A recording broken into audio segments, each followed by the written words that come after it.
Pat Fitzgerald, who defines Northwestern football.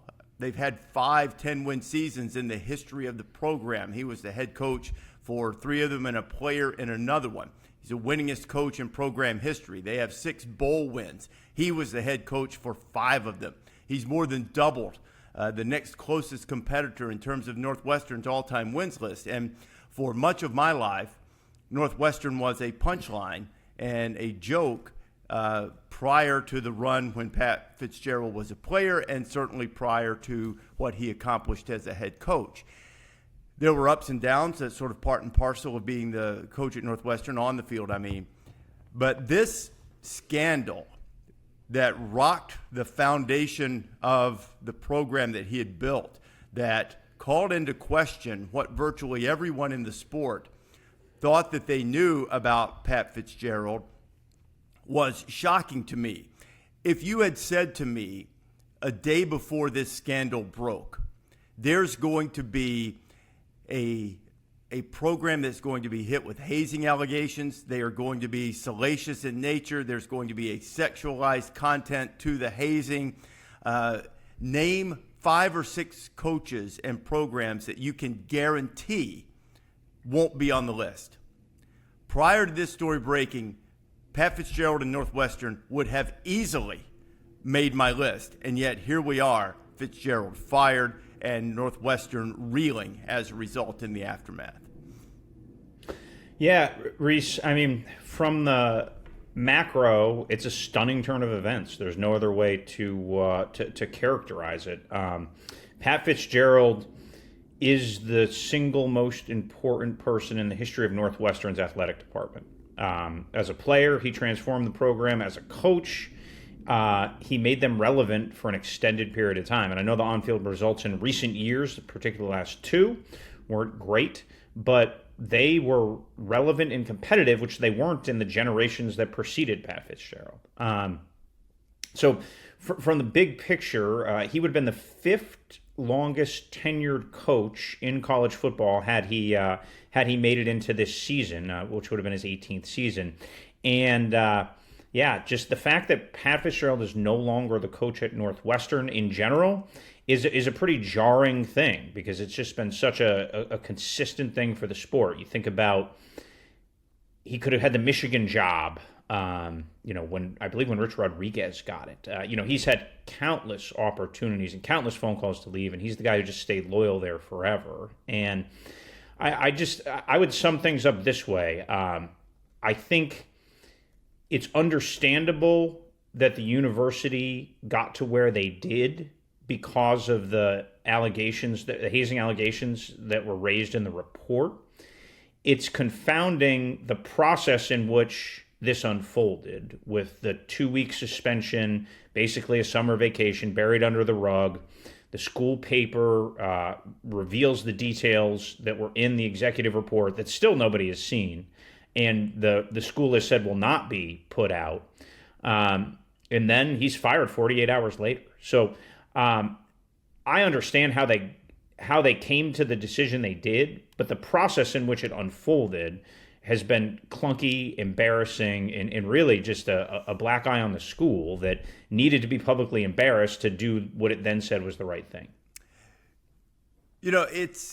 I find myself wanting, as we all do, as sort of human nature, to want to know the details. But I want the details to help inform my judgment on this, because even the letter that the Northwestern president, Michael Schill, who's been on the job less than a year, I think, aired. I think less than 6 months. Yeah, acknowledged that, acknowledged that there was some ambiguity among the people that they interviewed. So, I would like to see, what the investigation entailed. Now, it's their right as a private institution not to make those types of things public, but it is sort of in our being as humans that we gravitate toward what the most scandalous, what the most salacious, most sensational is, and we have a tendency to believe that. It sort of flies in the face of the axiom of innocent until proven guilty. Now, I'm not saying that to defend Pat Fitzgerald in any way, shape, form, or fashion. I don't know what happened. I'm just saying that I want I want to know what it means, particularly in the initial statement and then the one that Michael Schill released and announcing the termination about. In some ways, the culture was incredible. In other ways, the culture was broken. What does it mean when it says there were significant opportunities to know what was going on within the program? Does that mean that, look, there was hazing, however it was perceived by different players on the team, it was harmful to some, and that was enough to make it stop. And because you are the head coach, the CEO, the boss, it was your job to know it, even if it wasn't an easy thing to know. But you have opportunities because you're the boss, and that's the way it goes. All problems roll to your doorstep, and whether it's your fault, you're responsible for them. Does it mean that, or does it mean this is something, while they said there was widespread knowledge within the program of the hazing, does that mean that the coaches all knew it but turned a willful blind eye to it and were callous in any types of problems it might have presented? Were they dismissive of people who might have raised a question about that? Did they purposely go out of their way to allow it to happen? And then there was certainly part of the allegations that in some way, shape, form, or fashion that Fitzgerald condoned it. Look, you get in a bunch of trouble when you have a microphone in front of you or a television camera in front of you if you start saying things like that didn't happen. So I don't know what happened. I want to be clear on that. It doesn't comport with what I know about Pat Fitzgerald that he would willingly condone it and say, yeah, let's haze this guy. But, so that's why I want the details, because I need some perspective and some scale on what this means to know exactly, exactly what I think about whether this has been handled properly or not. Now, at the end of the day, they're an institution who gets to hire and fire who they choose. We all work at the pleasure of our employers. And if this has become too big a public embarrassment that they can't have him go on as the primary face of the university, well, then so be it. And perhaps that is the thing. But it would really change the perspective of what Northwestern has accomplished on the field, and what Pat Fitzgerald has stood for. If these allegations prove to be, within context and 100% true, and we don't know the answers to that, and because of that's what leaves me a little baffled. But maybe this is one of those things where a private institution has the right to keep things private, and they'll soldier on until they get their next coach, and they'll try to clean it up in that way by trying to let time pass and move on from it.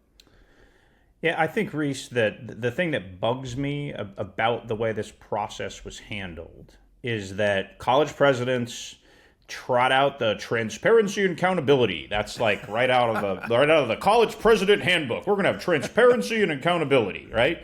Yeah. And Michael Schill, when faced with an opportunity here for transparency and accountability, to say, okay, this is what I knew when I made the decision for the Friday news dump and the 2-week suspension, and then this is why we got to that decision, and this is then why we went. But right now, it simply looks like Northwestern read the results of the report, didn't want to release them, wanted to slap Pat Fitzgerald on the wrist and move on with him as their coach, which is their right to do.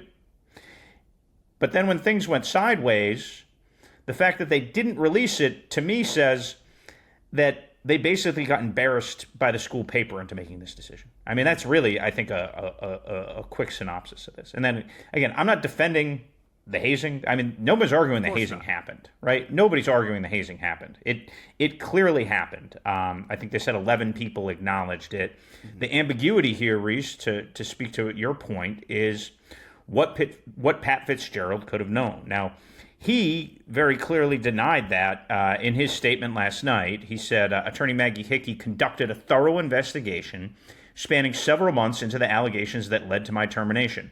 Her investigation reaffirmed what I have always maintained, that I had no knowledge whatsoever of any form of hazing within the Northwestern football program. As shocking as it is to think of Northwestern football without Pat Fitzgerald suddenly and steeped in scandal, I think even more shocking, Rece, is we're about to have Pat Fitzgerald versus Northwestern in a lawsuit. I mean, two institutions that were so closely aligned that the longtime coach and former star player, arguably, the most famous graduate of the last generation there. I'm sure they have some other, Nobel Prize winner or something like that. But boy, when I think Northwestern as a university, there's a lot of great journalists, there's a lot of great economists and other things. I think of Pat Fitzgerald pretty quickly. For him to have brought in a very high-profile Chicago lawyer to litigate the contract, he's due about $40 million. The deal runs through 2030, so I think it's like 7.5 years left on it. That is like mind-boggling that there is going to be, legal swings being taken here. Now, these things rarely, if ever, get to court, so I don't think that's going to happen. But the fact that Pat Fitzgerald lawyered up against the school that he defined and that defined him is a wild turn of events. There's also one other thing as it pertains to the hazing, Pete, that I think is a really fair criticism of Pat Fitzgerald and the coaching staff. And this hazing stuff apparently dates back a number of years. But when you're the head coach and your staff, you're responsible for who you bring into the program. And if you have a bunch of knuckleheads who think it's a good idea to engage in hazing of this sort, well, that's on you. And that part of it is not ambiguous to me. That has to be set as an expectation. And there were quotes that were pulled out from several years ago with Pat talking about such things and saying the things you would have expected prior to this scandal, but it didn't happen in practice. And it's sort of remarkable that as things have changed over the years, that the 1950s style hazing or whatever that you see, or the fraternity style hazing, is still going on anywhere. It seems ridiculous. Now, team bonding's one thing, but now you have teams going out with Navy SEALs and doing survival type things and doing things to come closer together and to work together, as opposed to putting you through some type of some level of torture or embarrassment or whatever it might be in order to prove that you're committed to the team. That part of it seems almost unfathomable. And while it certainly is on the fully paid professional coaches and administrators who oversee the program, what are these guys thinking too? I mean, what's wrong with you? Why would you do that? It's that kind of thing is part of this entire story too, and that part of it makes it pretty easy to see why you need to change leadership within the program if you just looked at it through that scope of why is this even happening to begin with? Now I stand by what I said earlier. I would like to know scale. I would like to know context in order to inform my judgment of this as fully as possible.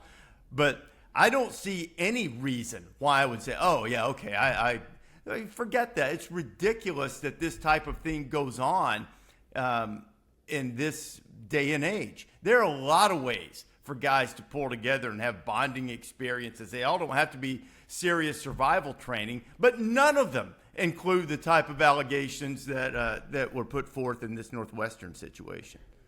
Yeah, Rece, I certainly like to think, you and I are on a lot of college campuses, right? We talk to a lot of coaches. We're around the sport a lot. Now, I'm not going to pretend that there's a ton of college athletes that I interact with on a daily basis, and I know the reverberations of their lives.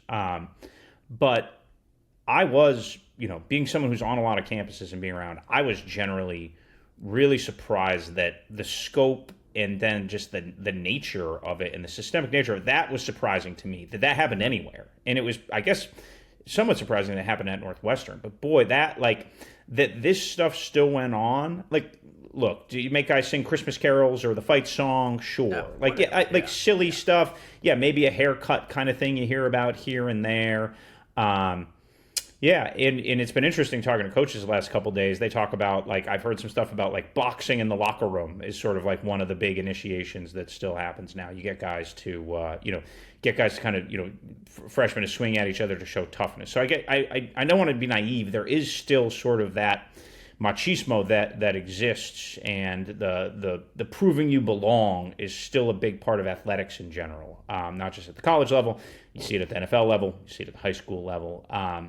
But boy, this, like, that it went on to this scale and scope as it's alleged was really eye-opening to me. That in this day and age where everybody's one Snapchat away from everything being exposed and falling apart, the disconnect here is that what happened in that locker room was antithetical to everything Pat Fitzgerald stood for. Right.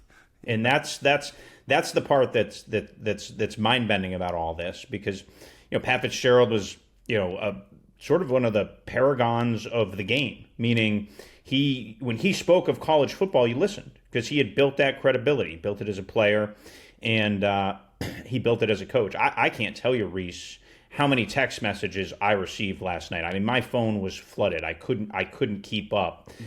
Coaches, athletic directors, commissioners, players, like, people were just floored that this happened to him there. That was just the general reaction. And there was no long conversations about judgment, shouldn't have, just that the very act of Northwestern firing Pat Fitzgerald was jarring to the entire ecosystem of college athletics.